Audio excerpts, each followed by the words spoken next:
Hello friends, हम आज का न्यूज़पेपर देख लेते हैं। That is 24th of October 2016 and sorry for the delay. I was in train so I could not record it earlier. First article हमारा ये UN की कॉन्फ्रेंस हुई है क्विटो इक्वाडोर में, उससे रिलेटेड है आर्टिकल। तो इसमें अर्बन डेवलपमेंट की बातें की गई है कि UN conference on housing and sustainable urban development, इससे related urban development and habitat, इससे रिलेटेड ये कॉन्फ्रेंस थी। तो इसमें क्या क्या बातें हुई है कि चैलेंजेज क्या क्या हैं और उनको ठीक कैसे किया जाना है। कि the challenges of a rapidly urbanising world, तो व्हाट आर दो चैलेंजेज चीजें हम देखें तो एक तो कि प्रोवाइडिंग हाउसेज, ये चैलेंजेज हैं। अपॉर्चुनिटी, इक्वल अपॉर्चुनिटी प्रोवाइड करवाना, ये चैलेंजेज हैं।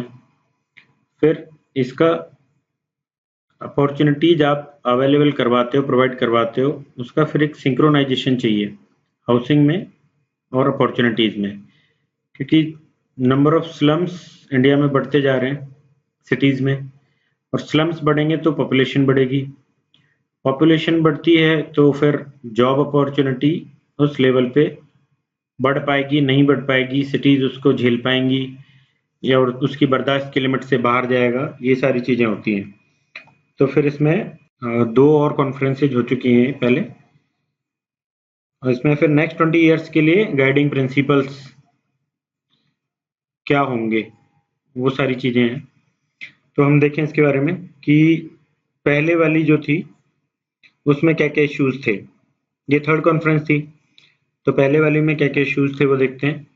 तो ये था रिड्यूसिंग अर्बन इनइक्वालिटी, सेकंड कि improving access to housing and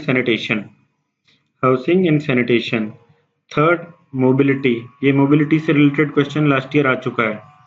mobility means ये क्वेश्चन कैसे आया था कि ट्रैफिक जो है उसका डिजाइन, उसकी प्लानिंग इस टाइप से है सिटीज में कि they are to move population not to move traffic, इस तरीके से यूपीएससी ने क्वेश्चन पूछा है।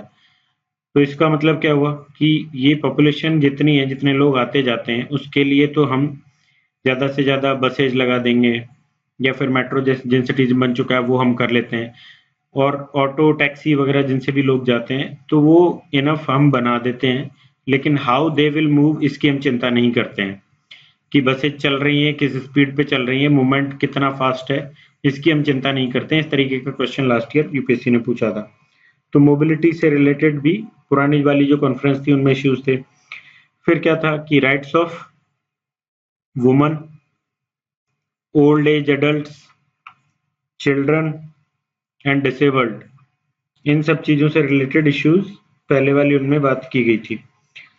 फिर कि अभी जो चीजें हैं थर्ड में, एक तो ये बात हुई थी कि what will be the way forward, guiding principles क्या होंगे, फिर प्रॉब्लम्स क्या क्या है वो, तो अपॉर्चुनिटी और हाउसेज की हमने देखी।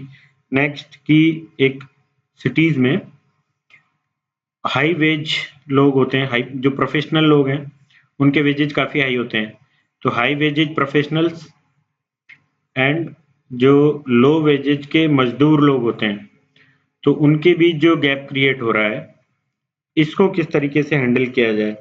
तो ये चीज है, जैसे इसने एग्जांपल दिया है इंडिया का कि 2011 की पॉपुलेशन रजिस्टर हम देखें तो 31% लोग सिटीज से आते हैं उसमें, और उनमें से 26% मतलब 31% of total population of India cities में रह रही है, और 26% ऑफ आउट ऑफ दोज मतलब सॉरी टोटल जो हमारा एम्प्लॉयमेंट है उसमें 26% लोग वर्कफोर्स में यहाँ से आते हैं।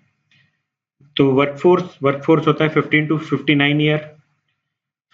59 ईयर जो कि काम करने की हालत में है, तो ये वर्कफोर्स होता है। और 31% पॉपुलेशन सिटीज में, 26% वर्कफोर्स में यहाँ से है। फिर नेक्स्ट हम देखें तो इनको फिर कैसे आप हैंडल करोगे, ये इसमें सिटीज के सस्टेनेबल डेवलपमेंट ऑफ सिटीज, ये किस तरीके से किया जाएगा, ये चीजें हैं। फिर नेक्स्ट इसमें प्रॉब्लम, इसने इश्यूज जो बताए वो ये हैं कि जो sustainable development goals to SDG हमने जो रखे हैं, पहले मिलेनियम डेवलपमेंट गोल्स थे जो 2015 में एक्सपायर हो रहे हैं। तो इसके बाद जो गोल्स होंगे सस्टेनेबल डेवलपमेंट गोल्स, इनको कैसे आप फुलफिल करोगे। सेकंड की जो पेरिस में हमने कमिटमेंट्स दिए हैं उनको कैसे फुलफिल करोगे। ये सारी चीजें अर्बनाइजेशन के साथ साथ चलती हैं कि सिटीज में आप एम्प्लॉयमेंट कैसे प्रोवाइड करवाओगे, हाउसेज कैसे प्रोवाइड करवाओगे, आप मोबिलिटी कैसे, ट्रांसपोर्टेशन कैसे प्रोवाइड करवाओगे, किस तरीके से आपके व्हीकल्स मूव करेंगे और पॉपुलेशन मूव करेगी। नेक्स्ट कि आप ये पेरिस जैसे पॉल्यूशन से रिलेटेड समिट्स हैं, इनको कैसे आपने टारगेट्स को कैसे फुलफिल करोगे।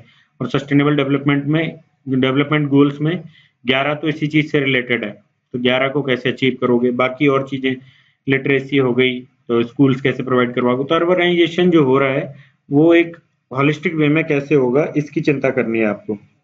तो फिर जो हमारी रिपोर्ट हमारे मिनिस्टर ने पेश की है, तो इसमें इन्होंने लिखा है कि हम इसके लिए 2011 का इन्होंने लिया है कि 17% स्लम्स थे 2011 में, अर्बन उसमें हाउसिंग में स्लम्स 17% थे। तो इसके लिए हम क्या करेंगे कि पब्लिक प्राइवेट एजेंसीज को साथ में लेंगे और पब्लिक जो फंड्स हैं उनको यूज में लेंगे और लो कॉस्ट और डिजास्टर रेजिस्टेंट हम घर बनाएंगे जो कि मतलब ऑलरेडी कंस्ट्रक्टेड होंगे, उन्हीं को हम देंगे। तो ये हमारा एक प्लानिंग है, की प्लानिंग हमारी ये है कि हाउसिंग ऑफ ऑल जो हमारी पॉलिसी है, तो हाउसिंग ऑफ ऑल में फॉर हाउसिंग फॉर ऑल, इसमें हमारी प्लानिंग इस पे बेस्ड है कि पब्लिक प्लस प्राइवेट इनको साथ में लेके हम ऑलरेडी कंस्ट्रक्टेड हाउसेज प्रोवाइड करवाएंगे टू रिड्यूस स्लम्स। नेक्स्ट कि इसमें ट्रांसपोर्टेशन की बात है, तो ट्रांसपोर्टेशन पॉलिसी हम ऑलरेडी अभी बात कर चुके हैं कि ट्रांसपोर्ट किस तरीके से किया जाए, क्वेश्चन यूपीएससी पूछ चुकी है। तो नेशनल अर्बन ट्रांसपोर्टेशन पॉलिसी, ये डेवलपिंग कंट्रीज में जो डेवलपिंग सिटीज हैं उनके अराउंड मोबिलिटी नेटवर्क को मतलब सीरियसली लेना जरूरी है और सिटीज को जो ट्रैफिक जैम्स एंड टायरिंग एक ट्रैफिक है उससे रिलीज करना जरूरी है। तो उसके लिए जो हमारी ये नेशनल अर्बन ट्रांसपोर्ट पॉलिसी है ये है। अब इसमें ये कह रहे हैं कि हमारा जो अभी तक स्मार्ट सिटीज मिशन चल रहा है या फिर साथ में अटल रेजुविनेशन जो मिशन है, Atal mission for rejuvenation and urban transformation, तो कि ये दोनों इनफ नहीं होंगे, हमें और कुछ करना पड़ेगा, हमें और चीजों को साथ में लेके चलना पड़ेगा। तो उसके लिए हमें प्लान्स बनाने होंगे और उसमें हमको सिर्फ अभी तक जो सिटीज हैं ये स्टेट्स के अंडर आता है इनकी पॉलिसीज फॉर्मेशन, तो ये सिर्फ स्टेट्स के अंडर होते हुए भी हमें ये स्टेट लिस्ट में है, तो फिर भी सेंटर को इंटरवीन करके एक ऐसे प्लान्स बनाने पड़ेंगे जिसमें कि सारी चीजों को हम साथ में लेके चल सके, सेंटर उसमें हेल्प कर सके और सिर्फ स्टेट्स पे डिपेंडेंसी ना रहे, तभी जाके हम अर्बन गवर्नेंस की पॉलिसीज को ठीक कर पाएंगे और ये जो सारे प्रॉब्लम्स हैं इनको भी ठीक कर पाएंगे। इस तरीके से कंक्लूड करते हैं। फिर आगे बोल रहे हैं कि यूएन की जो नेक्स्ट मीटिंग होने वाली है, कॉन्फ्रेंस होने वाली है कुआलालंपुर में 2018 में, तो उस तक पहुंचने के लिए, उसमें जब पहुंचेंगे तो उससे पहले हमें कुछ करना है तो सबको मिलके साथ में काम करना पड़ेगा। इस तरीके से आर्टिकल है। नेक्स्ट आर्टिकल हम देखते हैं, ये सऊदी अरेबिया से रिलेटेड है। तो ये आर्टिकल सऊदी अरब जो है उसकी इंटरनल इकोनॉमी, वहां की पॉलिसीज, उन सब से रिलेटेड है। उन्हें क्या करना चाहिए, क्या चल रहा है, ऑयल के प्राइसेज क्यों डाउन हो रहे हैं। तो यूएसए का जो शेल गैस, जो वहां पे शेल गैस प्लस ऑयल जो वहां पे निकला था उसकी वजह से डाउन हुए, तो उसमें क्या क्या उन्हें करना चाहिए, क्या वो कर रहे हैं। तो ये हमारे काम का इसलिए नहीं है क्योंकि यूपीएससी किसी और कंट्री का कोई क्वेश्चन ऐसे डायरेक्ट पूछती नहीं है। बस हमारे लिए यूजफुल क्या चीजें हो सकती हैं कि ऑयल की जो प्राइसेज हैं वो अप एंड डाउन जो होता है उससे हमारी कंट्री का CAD, करंट अकाउंट डेफिसिट, ये अप एंड डाउन होता है। तो इसमें ज्यादा प्राइसेज अप ना हो ये हमारे लिए जरूरी है, बाकी इसमें हमारे लिए कुछ ऐसा कुछ खास है नहीं। नेक्स्ट आर्टिकल हम देखते हैं, तो ये मुंबई से रिलेटेड है। अभी वही करण जौहर वाला इशू, ए दिल है मुश्किल मूवी वाला। तो इसमें सीएम महाराष्ट्र के फडणवीस, इन्होंने मीडिएटिंग की थी, ये एज अ मीडिएटर काम किया है एमएनएस महाराष्ट्र जो नवनिर्माण सेना है उसके, और जो इनकी फिल्म इंडस्ट्री की एक कमेटी है उसके बीच में। तो 5 करोड़ रुपए डिसाइड हुआ है कि 5 करोड़ रुपए ये फंड जो है हमारा सेना के लिए, आर्मी वाला एक फंड है हेल्प के लिए, तो उस फंड में डोनेट करेंगे, तब जाके फिल्म को रिलीज होने दिया जाएगा। इस तरह की चीजें तो इस आर्टिकल में डिस्कस किया है कि ये पहले भी ऐसा हुआ है कि फिल्म को प्रदर्शन रोकना और ये सब पहले भी हुआ है, लेकिन ये चीज ठीक नहीं है। सेकंड इन्होंने क्या बोला है कि सेकंड इन्होंने बोला है कि इसमें जो मीडिएटिंग की है सीएम ने, तो वो मीडिएटिंग काफी गलत है। क्यों? क्योंकि सीएम की रिस्पॉन्सिबिलिटी है कि स्टेट में लॉ एंड ऑर्डर मेंटेन करे, पीस मेंटेन करे। तो इसके बजाय वो जाके मीडिएटिंग कर रहे हैं to maintain peace between these two groups, कि एमएनएस वो चाहता था कि हम फिल्म को रिलीज नहीं होने देंगे, ये कह रहे हैं कि होने दीजिए, और ये 5 करोड़ रुपए लेके डील सेटल हुई है। और सीएम ने अपनी जो चेयर है उसकी एक तो मर्यादा को कम किया है, दूसरा कॉन्स्टिट्यूशनल जो राइट्स मिले हुए हैं, कॉन्स्टिट्यूशनल फ्रेमवर्क बना हुआ है कि स्टेट की रिस्पॉन्सिबिलिटी है कि ये काम करेगा, लॉ एंड ऑर्डर मेंटेन करेगा, फ्रीडम ऑफ स्पीच, ये जो राइट है हमारा उसको स्टेट एक एस्टैब्लिश करेगा कि it is our right and state will help to protect this. तो ये सब चीजें ना करते हुए स्टेट ने अपनी जिम्मेदारियों से भागे हैं और इस तरीके का स्टेप लिया है, तो ये बहुत खराब स्टेप है। इस तरह की बात इसमें की गई है, और इसको एक वर्ड दिया है इन्होंने, पॉलिटिकल एक्सटॉर्शन।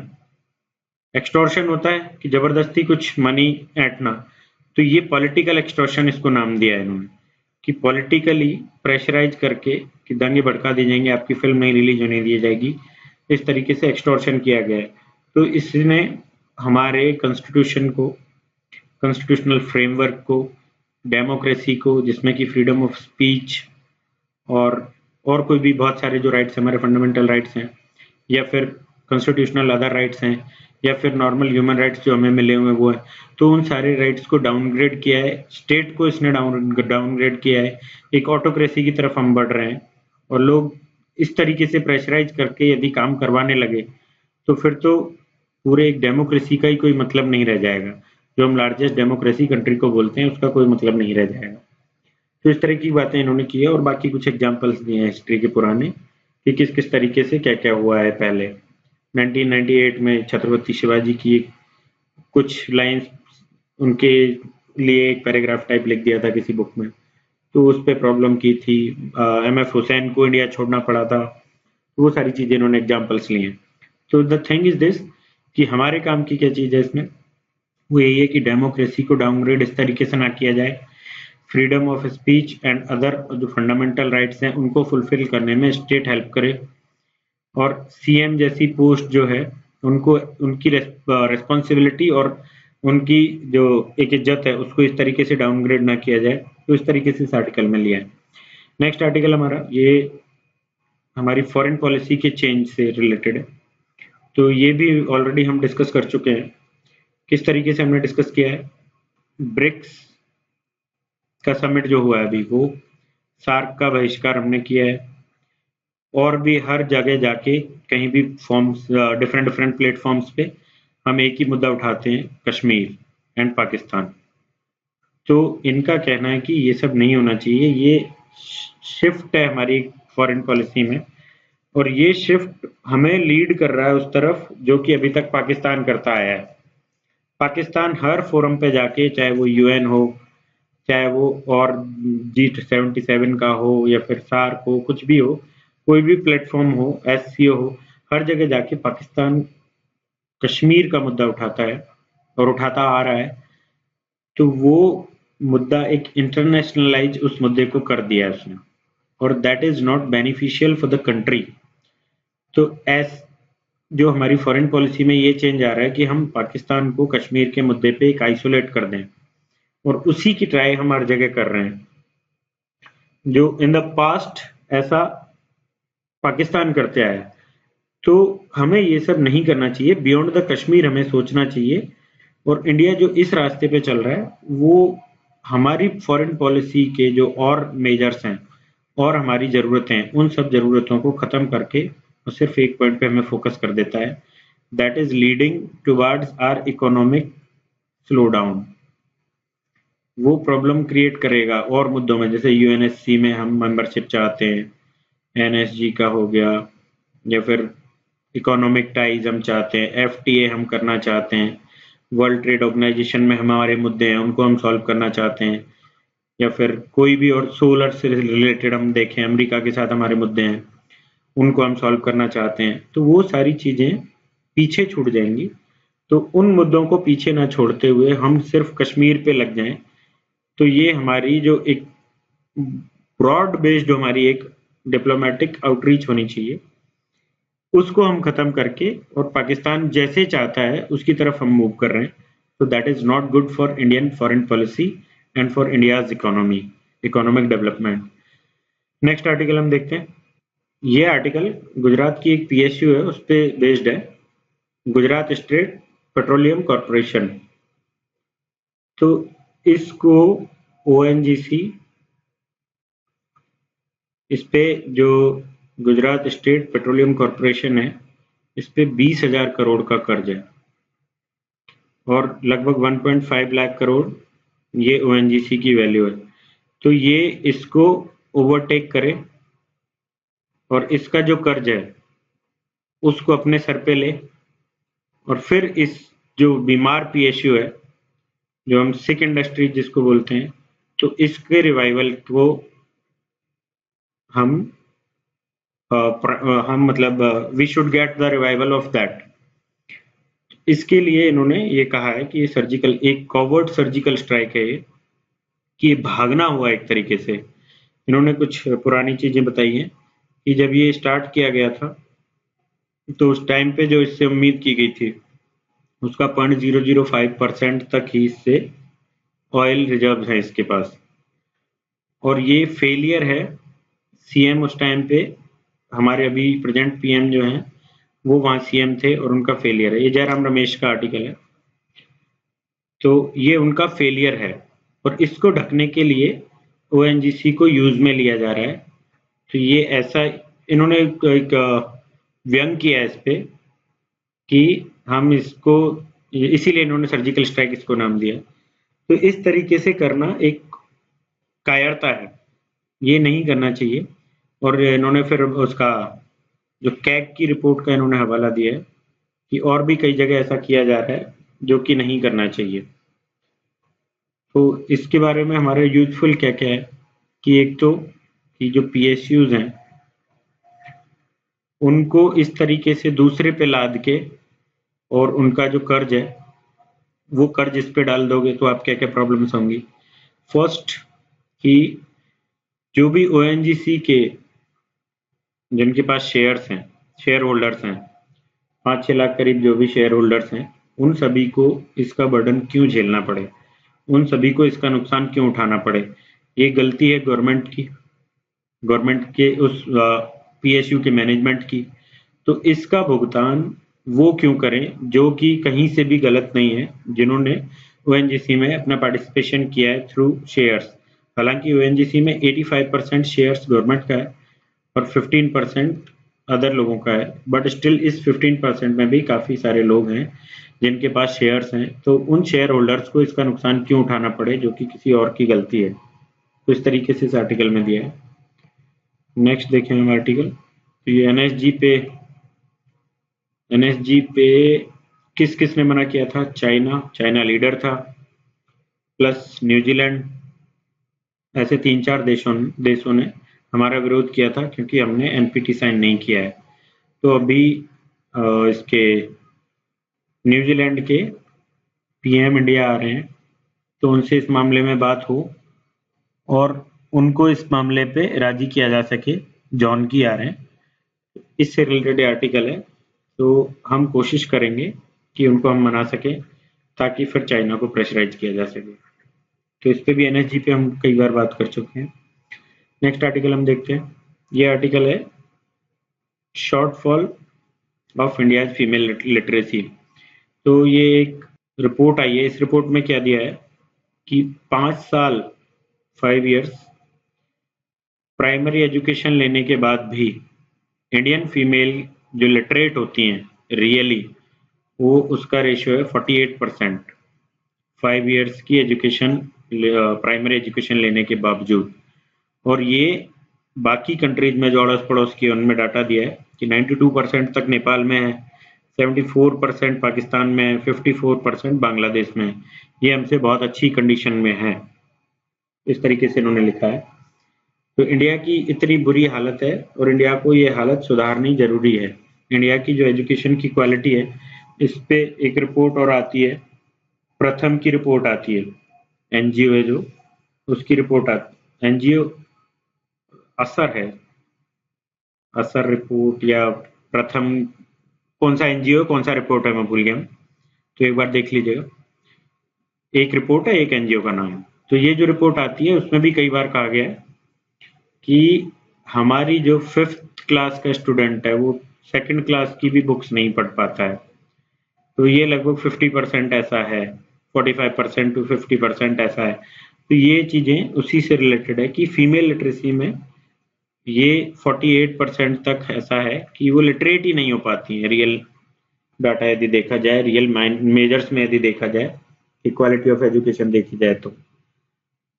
और आगे फिर उन्होंने बताया कि क्वालिटी ऑफ लर्निंग जो है उसमें इंडिया की रैंकिंग 38th पे है 58 डेवलपिंग कंट्रीज में से। तो ये बहुत बुरी हालत है। इवन मतलब इंडोनेशिया वगैरह ऐसी जो कंट्रीज हैं इनसे सबसे हम पीछे हैं और हमारी हालत बहुत बुरी है। नेक्स्ट हम देख लेते हैं, ये आईपीएस इक्वल वेजेज इक्वल तनख्वाह आईएएस के, ये एडमिनिस्ट्रेशन और सिविल सर्विसेज ये हमारे सिलेबस में है और ये कन्फ्लिक्ट्स भी रेगुलर चलते रहते हैं। तो ये कन्फ्लिक्ट बहुत पुराना है। आईएएस आईपीएस सेम एग्जाम से होते हैं, बस थोड़े से मार्क्स के डिफरेंस की वजह से इतना ज़्यादा डिफरेंशिएट कर दिया जाता है। 2 इंक्रीमेंट्स ऑलरेडी इनको मिलते हैं आईएएस को। तो ये जो मिल रहा है ये सब नहीं मिलना चाहिए। इस तरीके से आईपीएस वाली जो लॉबी है वो डिमांड कर रही है। ये कह रहे हैं कि हम स्टेट के लिए काम करते हैं, गवर्नमेंट के लिए हम काम करते हैं और we take care all the law and order situations, जो कि सबसे ज़्यादा इम्पोर्टेंट है। और हम डे एंड नाइट काम करते हैं। इवन मतलब हम पे ज़्यादा बर्डन रहता है, कभी भी कुछ भी होता है तो 24 आवर्स हमारी रिस्पॉन्सिबिलिटी है। फिर हमें डिस्क्रिमिनेशन क्यों किया जाता है, इस चीज़ पे लेके क्वेश्चन मार्क लगाया। नेक्स्ट आर्टिकल हम देखते हैं। सीजेआई हमारे ठाकुर जो हैं ये कह रहे हैं कि हमारे PM under 50 ease of doing business में लाना चाहते हैं इंडिया को। तो उसमें क्या क्या हर्डल्स हैं, तो एक तो कि जुडिशियरी जो हमारी है उसमें केसेस बहुत पेंडिंग रहते हैं, ये भी एक बड़ा हर्डल है कि डिले होता है जो जस्टिस में, इरेगुलर जस्टिस होता है और जजमेंट्स ट्विस्ट करते रहते हैं। डिले, 2-3 वर्ड्स हैं ये याद कर लो, डिले, इरेगुलरिटी और ट्विस्टिंग। जो जजमेंट्स इस तरीके के आते हैं ये प्रॉब्लम क्रिएट करते हैं ईज ऑफ डूइंग बिजनेस में। हमारी अभी रैंकिंग क्या है 134 2016 की, 130 2015 की। ये रैंकिंग हमें अंडर 50 लानी है तो ये सब खत्म करना पड़ेगा। उसके लिए क्या रास्ता है, तो उसके लिए रास्ता है कि हमें आर्बिट्रेशन ये इंडिया में ही करना पड़ेगा। पीएम ने हमारे ने कहा भी है कि हमने पहले क्या क्या चीजें की है, कि एक तो मेक इन इंडिया, दूसरा वर्क इन इंडिया, नाउ हमें करना है रिजॉल्व इन इंडिया। तो ये आर्बिट्रेशन यहीं हो जाएगा और प्रॉब्लम्स यहीं रिजॉल्व हो जाएंगी। तो हमारा जो एफडीआई आ रहा है या फिर हमारा मेक इन इंडिया का जो प्रोग्राम है वो सक्सेसफुल हो पाएगा। ईज ऑफ डूइंग बिजनेस में हमारी रैंकिंग सुधरेगी, अंडर 50 तक हम पहुंच पाएंगे। फिर इनका कहना है कि एफडीआई 29% तक बढ़ गया है 2015-16 में, लेकिन इसको और बढ़ाना है तो उसके लिए हमें अल्टरनेट सॉल्यूशंस निकालने पड़ेंगे डिस्प्यूट रिजोल्यूशन के। अल्टरनेट डिस्प्यूट रिजोल्यूशन के सॉल्यूशंस क्या क्या हो सकते हैं कि ये होगा first arbitration, second mediation, third conciliation. और ये सब कैसे होंगे? With banking robust justice delivery system of conventional courts, कि ये इनको बैक करें और हमारा एक ओवरऑल एक जस्टिस सिस्टम हमारा बन पाए, जिससे कि ये यही मैटर्स रिजॉल्व हों। तो ईज ऑफ डूइंग बिजनेस में हमारी रैंकिंग सुधरेगी और हमारा ईज ऑफ डूइंग बिजनेस बढ़ने से ग्रोथ बढ़ेगी, डेवलपमेंट होगा। तो इस तरीके के जो रोड ब्लॉक्स हैं उनको क्लियर करना है, उन रोड ब्लॉक्स को क्लियर करके और स्मूथ जस्टिस एक लाना है। उसके लिए हमें क्या क्या करना चाहिए, इनसे रिलेटेड ये आर्टिकल्स हैं। तो इसमें एक और चीज मैं बताना भूल गया, ये पीएम इन्होंने बोली है कि करीब 1000 से ज्यादा पुराने जो लॉज थे जो कि एक रिडंडेंट हो चुके थे, जो किसी यूज के नहीं थे, उन लॉज को भी इन्होंने खत्म किया है। तो RPM is working towards that direction कि हम ईज ऑफ डूइंग बिजनेस में अंडर 50 जा पाए और हमारा ग्रोथ हो पाए। नेक्स्ट आर्टिकल हम देखते हैं। तो ये प्रणब मुखर्जी गए थे अहमदाबाद, इन्होंने एक हॉस्पिटल का इनॉग्रेशन किया है। तो इसमें जो काम की चीजें हैं हमारे, कुछ चीजें हम देख लेते हैं कि इन्होंने बोला है कि सिर्फ जीडीपी ग्रोथ इसका फिगर इनफ नहीं है कि हम 6%, 7%, 8, 9 जो भी है, ये इनफ चीज नहीं है। हमें और चीजें भी साथ में लेके चलनी पड़ेगी, जिनमें से कि हेल्थ केयर काफी इंपॉर्टेंट है। Why this is important? तो हम एक बात करते हैं जीडीपी और डेवलपमेंट की। तो ये एक डिबेट है कि जीडीपी बेटर है या development better. What is GDP and what is development? GDP growth की हम बात करें तो ये सिर्फ इन टर्म्स ऑफ इकोनॉमी बात करते हैं इसमें, और डेवलपमेंट में इसमें आप बात करोगे तो पर कैपिटा इनकम की बात करोगे। पर कैपिटा इनकम हमारी जितनी भी हो, चाहे 5 लाख हो जाए, लेकिन ये फैक्ट हम सभी जानते हैं कि वर्ल्ड के 80-90% रिसोर्सेज जो हैं वो टॉप के 10% लोगों के पास होते हैं। ये इक्वल डिस्ट्रीब्यूशन नहीं होता है। तो जब डिस्ट्रीब्यूशन इक्वल नहीं है, then how growth is representing the development of the whole country. तो डेवलपमेंट क्या है? डेवलपमेंट है कि वर्टिकल और हॉरिजॉन्टल हर तरफ से ग्रोथ हो। इसमें सिर्फ इकोनॉमिक ग्रोथ की बात नहीं है, इसमें एजुकेशन, इसमें इंफ्रास्ट्रक्चर डेवलपमेंट, इसमें लिटरेसी, इसमें हेल्थ, इसमें बाकी सारी चीजें जो भी इंडिकेटर्स हैं सब इसमें आते हैं डेवलपमेंट में। जबकि जीडीपी ग्रोथ और जीडीपी में सिर्फ इकोनॉमी से रिलेटेड है, पर कैपिटा इनकम से रिलेटेड है। तो इसलिए development is more important then GDP growth and GDP total. तो उसके लिए इन्होंने कहा कि health is necessary for that. How health is necessary? कि यदि हेल्थ ठीक नहीं होगी तो विदाउट अ एबल बॉडी, जो कि सक्षम ही नहीं है हमारी, we can not have a able mind, an able mind. और जब एबल माइंड नहीं होगा तो we will not have human resources, we will not have human capital. और जब ये नहीं होंगे तो they can not participate in the development of the country, they can not participate in the growth of the country. इसलिए जरूरी है कि साथ में हेल्थ केयर फैसिलिटीज को सुधारा जाए। It should be accessible to all the citizens, और वर्ल्ड क्लास जो हेल्थ केयर फैसिलिटीज हैं वो हम प्रोवाइड करवा पाए हमारी जनता को, ये जरूरी है। तो इसका एक बैकिंग हम देखें तो एक साइंटिस्ट हैं जिन्होंने ये प्रूव किया है, साइंटिस्ट प्लस इकोनॉमिस्ट दोनों मान लो, कि माल न्यूट्रिशन इसमें मतलब फूड के साथ साथ वाटर, ये भी स्वच्छ पानी ये भी जरूरी है। क्यों? क्योंकि फूड को पचाने के लिए स्वच्छ पानी जरूरी है। स्वच्छ पानी नहीं होगा तो जो भी खाना खाया वो पचेगा नहीं, वो पचेगा नहीं तो खाना मिलते हुए भी आप माल न्यूट्रिशन के शिकार रहते हैं। और जैसे ही आप माल न्यूट्रिशन के शिकार होते हैं तो इसका आपकी लेंथ से डायरेक्ट रिलेशन है कि आपकी लंबाई उतनी होगी जितना आप न्यूट्रिशन आपको मिल रहा है और आप उसे पचा पा रहे हैं। सेकंड, इसका रिलेशन आपके माइंड के डेवलपमेंट से है, जो हम बचपन में भी देखते हैं कि माएँ बादाम खिलाती हैं ताकि बच्चे का दिमाग तेज हो। तो इनका रिलेशन डायरेक्ट है हमारी लेंथ से, हमारे माइंड डेवलपमेंट से। और माइंड का रिलेशन अभी जो इन्होंने बोला है प्रेसिडेंट ने कि it is related to a able mind, कि एबल बॉडी मिले और हेल्थ हमारी ठीक हो। तो इन सब चीज़ों के चलते हमें ज़रूरी है कि एक हेल्थ केयर सिस्टम डेवलप किया जाए। तो ये हमारे लिए इम्पोर्टेंट इसलिए है क्योंकि हेल्थ के बारे में लगातार हम देख रहे हैं कि कुछ-कुछ डाटा जा रहे हैं, आर्टिकल्स डेली आ रहे हैं।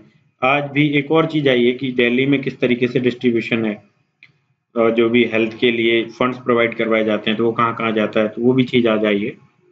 तो इसलिए हमारे लिए इम्पोर्टेंट है। नेक्स्ट हम देखते हैं, तो ये एक ऐड है गवर्नमेंट का। तो ये मैंने इसलिए उठाया क्योंकि एक क्वेश्चन आया है कि हरित क्रांति में इस एरिया को कोई फायदा नहीं हुआ, सिर्फ ये जो एरिया है इसमें हरित क्रांति हुई है, इसको ज़्यादा फायदा हुआ।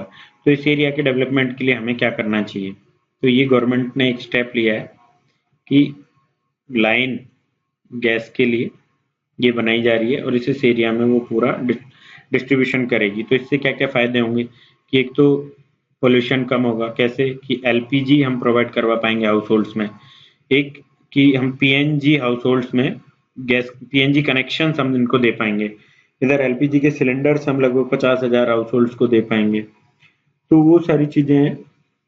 तो पॉल्यूशन कम होगा। दूसरा कि सीएनजी हम इन एरियाज में प्रोवाइड करवा पाएंगे, तो सीएनजी से भी पॉल्यूशन घटेगा।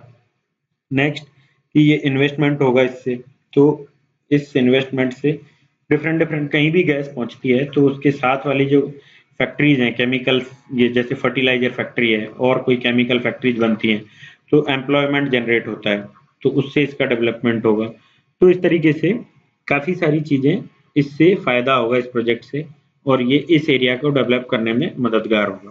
तो इसलिए ये ऐड मैंने उठाया है, कहीं आप फोल्डर पॉइंट में आप डाल सकते हैं इसे। नेक्स्ट और 2 ऐड हैं, तो ये ऐड है गेम से रिलेटेड कि जो पैरालंपिक्स होता है जिसमें कि फिजिकली डिसेबल्ड या डिफरेंटली एबल्ड आजकल जिनको बोलते हैं, तो वो लोग पार्टिसिपेट करते हैं और उसमें हमारे मेडल्स लाए हैं ये लोग, तो इनको सम्मानित किया जाएगा।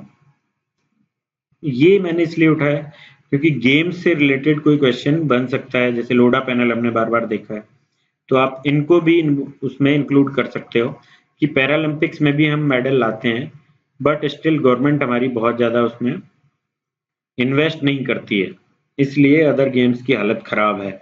ओलंपिक्स में हम मेडल नहीं ला पाते हैं ज़्यादा, तो इसको आप फोल्डर पॉइंट में यूज में ले सकते हो, ये क्वेश्चन बन सकता है।